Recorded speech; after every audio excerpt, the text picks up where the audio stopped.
So it turns out we didn't actually have 1 million subscribers, like I said in the last video. Don't know if I disappointed you, but we've got some more. So thank you for doing that and joining. Hopefully we can continue this progress and we can be like the best channel on YouTube, RedTube. Let's get on RedTube. We'll make some videos on there. We'll do some special stuff. Members only. But what kind of member? So I've recently become a dad, and it's got to be one of the most uplifting things that I've experienced in my life, to be honest, because I didn't feel like I had like a purpose up until this point. So basically I've become a dad, and that's given me a whole new sense of purpose. Like I don't even think about university or my career or what it was going to be. All I can think about is this new life now, and this is just giving me direction. So not saying kids solve your midlife crisis, but they definitely add a good sense of purpose to what you want in life. I mean, I'm 28 now. It feels like it's happened at the right time, but again, I didn't like time it. I didn't pick this time, and you shouldn't either. You'll know when you're ready to be a dad, to be a parent, and it's scary. It's a scary experience. I think she was making it up when she said she was in pain. No, I'm joking. Obviously not. It seemed like one of the worst experiences a human can endure, but at least at the end of it, there's an uplift. You know, there's a positive to it. There's no positive to getting like kicked in the balls. There's no positive to the result of that. Nobody's ever wanted a second ball kicking. The quarantine's been a bit weird. Like every day feels the same now. It's been 3 months, is it? I don't know. Some people have been on furlough for a lot longer. I've been on it since March 20th, which coincidentally coincided with me going on to paternity. So I would have only had 2 weeks off, but then I went on to furlough and I'm still off work now. So that's good. I'm getting some valuable time to grow with my newborn, which is amazing. That's the best positive that's come out of this. Downside is I'm now getting bored. Things are getting repetitive. Every day feels somewhat the same. There's only so much you can play, like board games or watch things. I'm trying to keep my mind occupied, but it can be tough. Like there's nothing open. People entertain themselves. Like my whole life before everything shut was going out. Like a lot of it included going to coffee shops and pubs and bars and just going to places. So now I'm told I've got to stay home. It's just, what do you do? It's a whole new adjustment. Probably put on quite a bit of weight. I feel fatter. I feel sluggish. I'm more tired. I don't even know what day it is. Does anyone know what day it is anymore?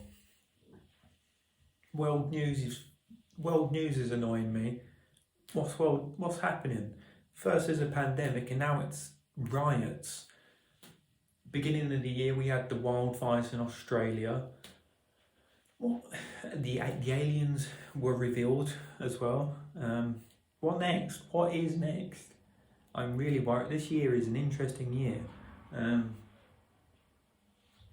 But if there's anything we can take away from this year, it's that it was shit.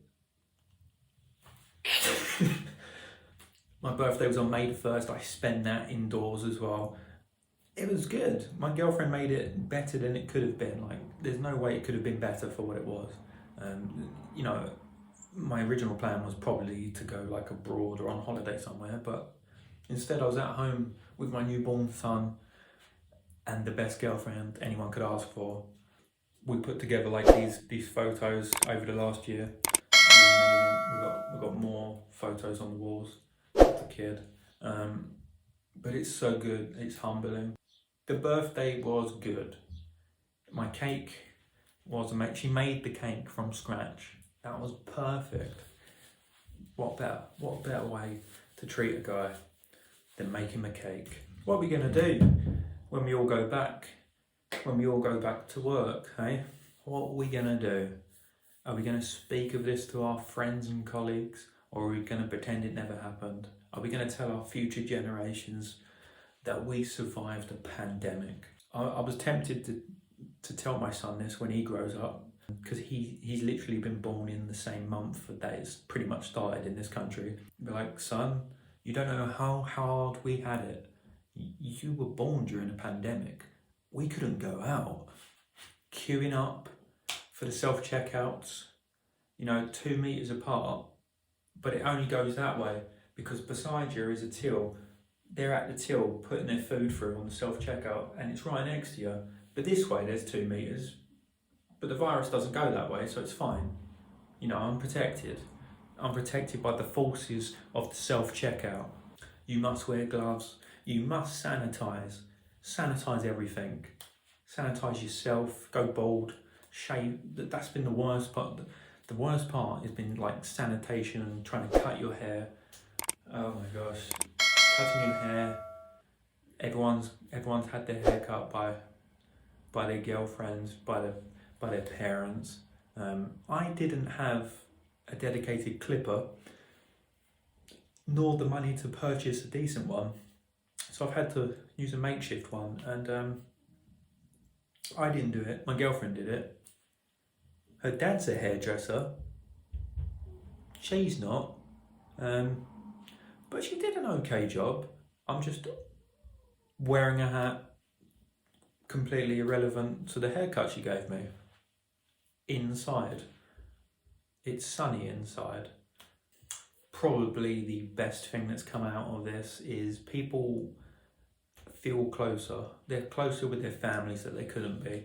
You've had time to now find out who your family are for the first time. It's more of a mental challenge trying to stay inside and be uplifted every day, because you get up, zombified, you go watch the same TV shows, and then you go back to bed. If you're boring like me. But the days they can go a bit stagnant. There's not a lot of stimuli.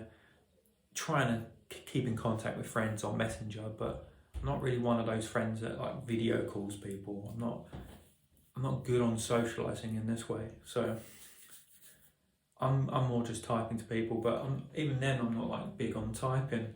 In fact, I'm not big on anything. My life's pretty boring.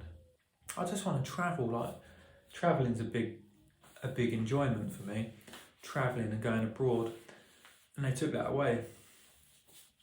So now it's just making shitty cups of tea and wearing slippers, which is alright, but I'd rather be on a beach. When everybody went into lockdown, people said they were going to do all of these amazing things. I've got plenty of time to do my hobbies now. I've got loads of time now. I can crack on with all those things I wanted to do, like repair the walls, start painting, start cleaning. But instead of that, I've been eating 5 Ben & Jerry tubs a week. I spent £25 just on Ben & Jerry's cookie dough, arguably one of the best decisions I've ever made. But on the other hand, I haven't got anything productive done. I've just been a slob on the fucking couch, watching Man vs Food while also shoving food into my mouth, craving other food, wanting that food while eating shitty food. It's a new channel. What's not to like? Like, everyone's already following the big channels. Why not support a little guy like me? This little guy from Essex. Essex. I want to redefine the name. I don't want us to be known for the only way is Essex. I want to be known for this stupidity. This is something we should be known for.